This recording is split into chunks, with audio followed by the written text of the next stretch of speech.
Hi everybody, this is Kevin, and welcome back to yet another comic book review. And today we're going to take a look at Batman Beyond number 43, written by Dan Jurgens and drawn by Sean Chen. And honestly, I honestly think Batman Beyond is the best book currently going for DC right now. I know it doesn't really get the sales as, say, Batman or Action Comics or Superman or Flash or whatever, but in my honest opinion, having watched the animated series as a kid, reading the trade paperbacks while I've been on quarantine, and just watching the animated series again on Blu-ray. This book is great. It is great for a fan of the old series. I think it's great in terms of even a new fan that likes Batman, how it incorporates, like Damian Wayne now. And you see on the cover here, Goliath is on the cover. So obviously hints that Damian Wayne's coming back. You saw in volume 2, which I think was like issues 6 to 12. Damian Wayne had a big role in that story arc. And really, it's quite terrific in my opinion. So let's just jump into it. So from issue 33 to just recently, Terry McGinnis lost his identity. It was taken over by False Face. Blight had returned. And then you had the emergence of Elainna Grayson as Batwoman. And here you got, looks like an assassin wearing Ra's al Ghul's outfit, and it's Master Zero, a disciple of Ra's al Ghul, and he's talking about how we're gonna bring the true wishes of our master Ra's al Ghul. We're gonna bring it to fruition. I guess in this universe at this time, Ra's al Ghul must be dead for good.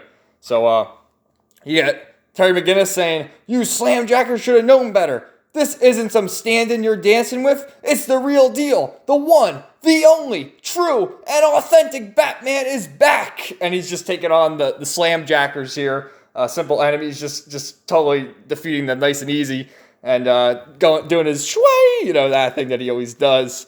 And it's great that Terry McGinnis is back. Because as you know, False Face had taken over his identity. He was just a shell of his own self. Blight had returned and was trying to take over his body.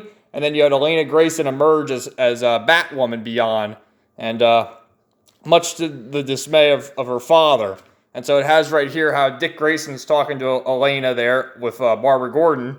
And I love, in this universe, he's the mayor of Bloodhaven, but his suit, he's still wearing like a suit that looks like Nightwing. Like, what are you doing? He's still young enough where he can put on the Nightwing suit and fight crime, but in this universe, he's the mayor of Bloodhaven now, and he's talking to Barbara, basically saying, "We can't have her, she's going to turn into Jason." And Barbara's talking to Elainna saying, "Well, you're like a daughter to me because, you've seen Nightwing," and Barbara Gordon, Dick Grayson and Barbara Gordon have their romantic feelings and whatnot. So, here we have this Catwoman book is actually coming out on Wednesday. I look forward to getting that. I'm trying to get the J. Scott Campbell cover, but hey, they all look pretty good. I think that's the Jim Lee one. That's the Lee Bermejo one. I think that's Joelle Jones. She's the one writing Catwoman right now. So, what happened in the last issue was through their battle with Blight, the whole Batcave was destroyed. So, Bruce Wayne has taken Matt and Terry here. I'm just going to show you, look at, I know it's kind of small, but look at their faces. Look at Matt's face. Just two little dots in a circle. Like, what?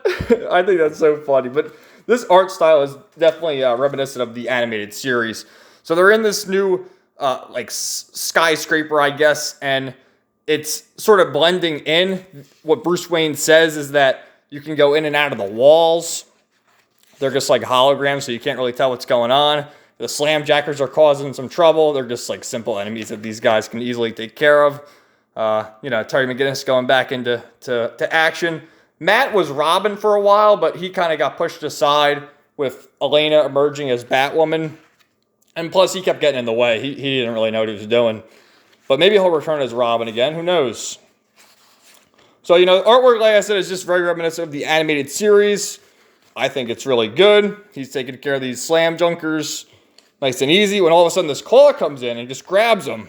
And he's like, "Whoa, something big is here. What's going on?" It's Goliath! And that's Damian's little pet, as you know. So Goliath is here, and he doesn't mean any harm. He's just trying to lead Terry to a place here. And he says, "Must be something inside, or someone." And you see the look of shock on his face.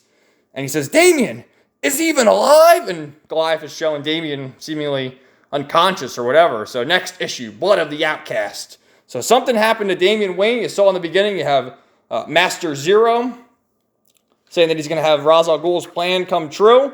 And overall, like I said, this book is great. I honestly recommend it. Go back. You can get the trades for really cheap. The next trade, Volume 7, I think is collecting issues 36 to 42. So it'll get you right up to here. That's coming out in July. And yeah, I've read every issue of the series. It's absolutely terrific in my opinion. Definitely recommend. It doesn't get the sales it should, probably because, you know, it was an obscure cartoon from 1999 to 2001. So anyway, let me know what you thought in the comments down below. Let me know what you're reading, and stay tuned for some more comic book reviews all this week. Have a great day, everybody.